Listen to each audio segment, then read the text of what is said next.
Hello, my name is Mary Lou Gitlitz. I'm a local artist here in Falmouth, Massachusetts. I'm a member of the Falmouth Artists Guild, and I've been working exclusively with Pastel for approximately 8 years. So my work is here on display now at the FCTV, and my partner in crime is Gloria Warren. Gloria? Hi. As she told you, I'm Gloria. We started painting just about the same time, and we met at the Falmouth Artists Guild. We've taken a few classes together, and this is our second show at Major here. We really enjoyed painting together. We drag each other out to paint. That way we kind of egg each other on to keep up with it. And then force each other to do classes. And exhibits. And exhibits, yes. So it's nice to have a pal. It's a spirit for motivation. And we both love pastels, which is... And we both love what we're doing, so we share that. I want to talk about this picture. This was a big picture. I didn't like the rest of it, so I cut it down and I put it in this wonderful frame that I found. It's a Bunk's Cove, one of the homes, and it just clicked for me. And these are the same place at Monk's Cove, and this is in the fall. Both places were taken. Both pictures are from the fall. I painted from different pictures that I had. I just enjoy painting. And this is Falmouth Heights. This is another picture that I've done in Maine. This is the Canadian Rockies, Little Pond. And this is a new paper. I like to experiment with different kinds of papers just to see what kind of effect I'll get. This is one of my favorites. It's one of those that I just kind of, I did it in a flash and I looked at it a couple of days later and I really liked it, so I added more. And now it's one of my favorite pictures. This is also one of the new conservation areas I found in Falmouth. And just like, you stand from the front here and it leads you back to the different walking trails that they have. It's just, I've discovered new places in Falmouth and in Mashpee. And this one was in Sandwich. We were just rolling around one day. I had my camera and I actually took a picture, which is unusual. I usually don't have it. One of my only still lifes, I don't do still lifes too often. I do them when I take classes. I learn a lot from them, but my favorite's basically landscapes. And there are a few more. This is another experiment, watercolor with pastel. I really like it. The paper is watercolor, the pastel on top, and I just love it. And this is on board. So I'm experimenting. I like to experiment. I like to try new things, but I still love the pastels. I've done all the different mediums, but it's still one of my better ones.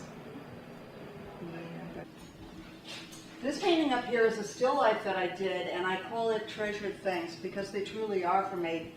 This is an arrangement that I actually have in my living room, and it was pieces of Lenox china that I had gotten throughout the years. And what fascinated me was they were all white, and I was saying, how could you possibly do a painting with all white?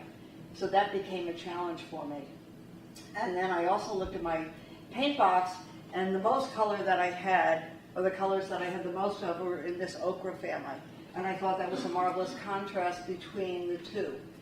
What's interesting about any still life that you do is you could stare at it for hours and then you begin to see a huge amount of colors evolve. For example, in the shadowing that I used in this particular picture here, who would ever think that green would show up on this ivory white porcelain?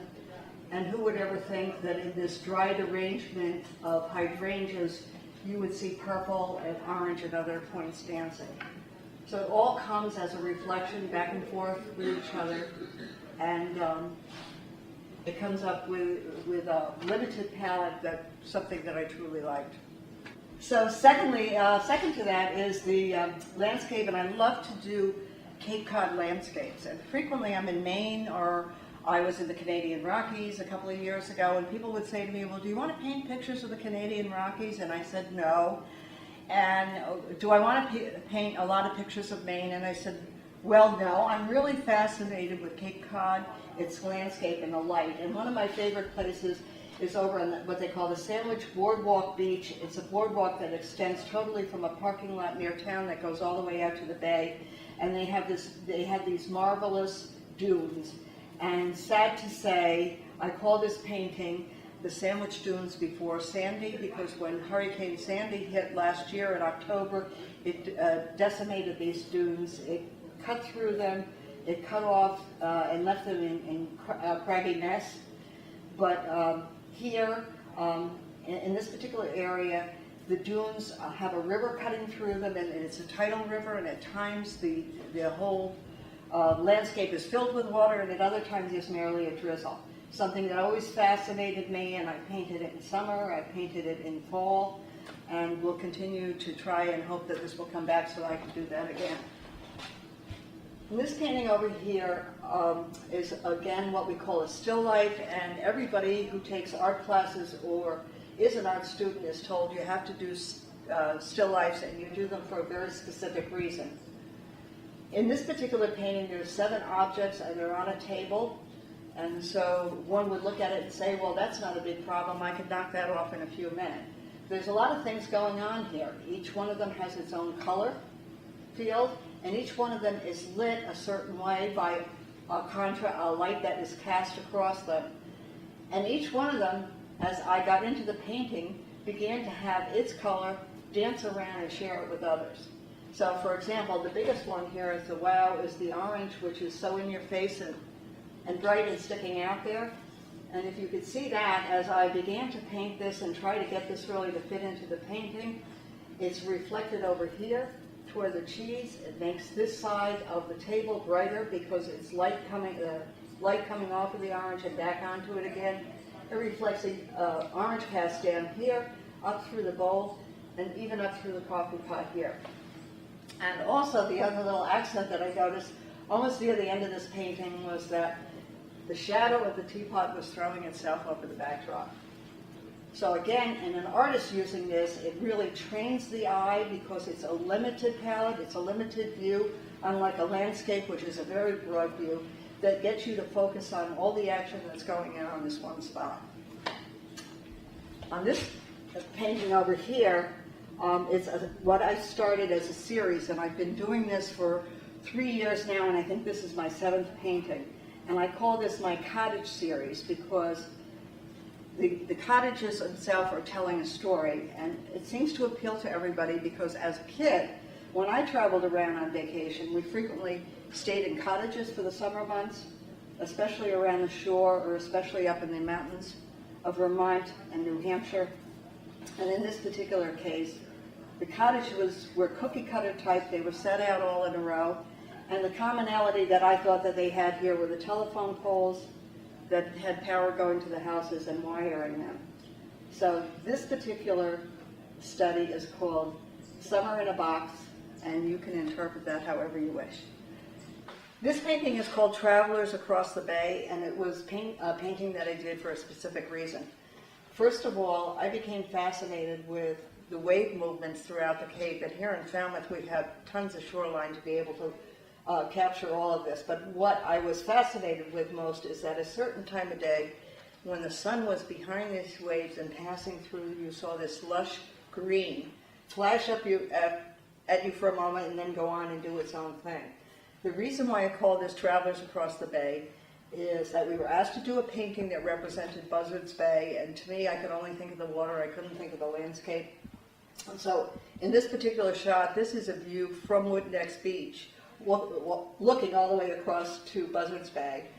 And travelers in Europe are what they call the gypsies. So I thought of waves being gypsies, traveling at their own pace, their own way, in their own direction, and coming over to the beach.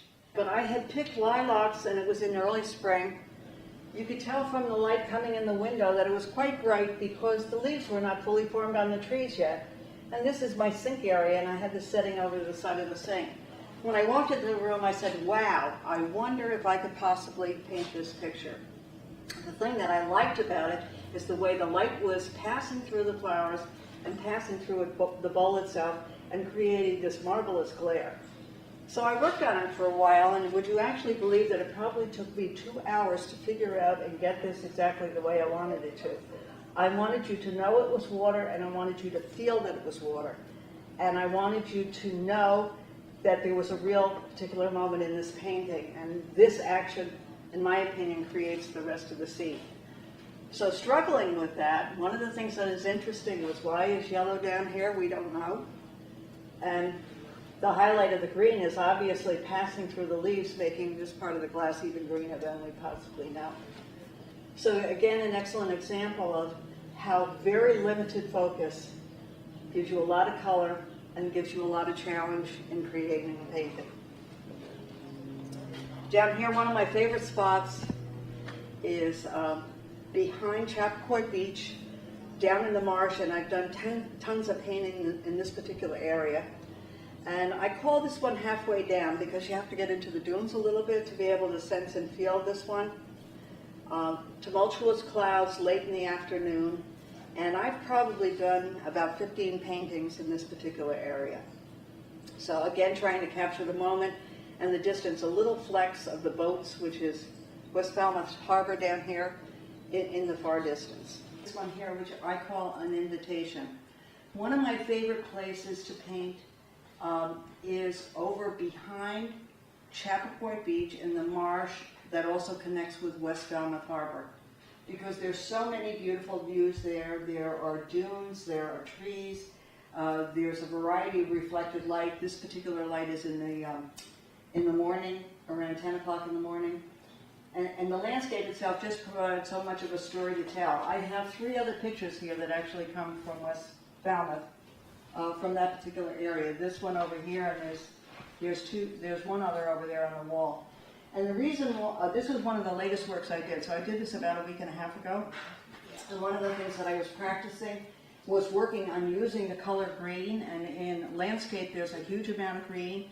And sometimes if you're not very careful, when you step back from your work, everything is almost the same color you used it before, because this is a green tree, this is green plants, these are green things, and these are green things. And you say, what did I do to myself? Because I was not able or effectively able to tell my story in color, which is what I wanted to do. Okay, so in this particular painting, again, there's a lot of green. And the difference I wanted to make was the sun is actually coming in this direction. I wanted you to know that this side of the painting is obviously lighter, especially on the ground level, than on this side, which is a taller piece. And the last thing I started doing was adding what I call the candy or the sunshine to it to try to get it to talk to you. And I started putting yellow, actually, across this bush or this foliage area. And I started from this particular angle because the sun was strongest, and I started to work out, and then I stopped. And just simply a trick, which was kind of a discovery, was stopping here allowed you to believe this truly was very bright sunshine, and somehow or other there's a shadow being cast here. So I stopped exactly where that happened, and I think it effectively is telling the story and allowing the sunshine to go across the page. So the last part of this painting that I encountered was in the early morning, your horizon is always very bright. The sun is shining, it's coming up from the horizon, and during different times of the day, the sky does different things other than just a straight blue. And in this particular case, when I first started drawing this, I wasn't really believing that the sky was doing what I wanted it to do. So in my last effort to get this to pop or talk to me, I continued to add layers of yellow, but I went higher up in the sky, and all of a sudden, the sky was moving, it was vibrating, it was telling me what I wanted to do. So I backed off and I said, enough is enough. I put in red highlights here. Why? The devil made me do it. And in the end, I felt I came off with an effective painting. So that's just part of what I do, and I enjoy doing. And the last painting I wanted to talk about today is this one up here. And I named it Sanctuary. And the reason I named it Sanctuary was for a couple of reasons. First of all, it's the only painting hanging on the wall that was not done in Cape Cod. It was done in Wells, Maine. And this view is of the Rachel Carson Preserve in Wells, Maine, which is a vast piece of land with a pathway going out to it into this beautiful marsh. And as far as the eye can see, you see the marsh grasses, and throughout the marsh grows this river, which is also tidal. It is full at certain parts, and it's totally a mud flat at on the second part. Beyond this is the Atlantic Ocean, which is why the glow in this painting is so intense, giving you the feeling that there's something beyond it that's much bigger than what we're seeing here. So again, back to my definition of it, when I looked at the land and I looked at the picture and I said, what am I feeling, what do I want to know about? And the only word that came to my head is the word sanctuary. So that's why it has its name. I was excited about the water that I was eventually able to draw on it, And this piece down here, in my mind, is something that I don't know how it quite got here, but it did, and I said that the devil made me do that. That's the only explanation I have for it. So that's my only painting from outside of Cape Cod.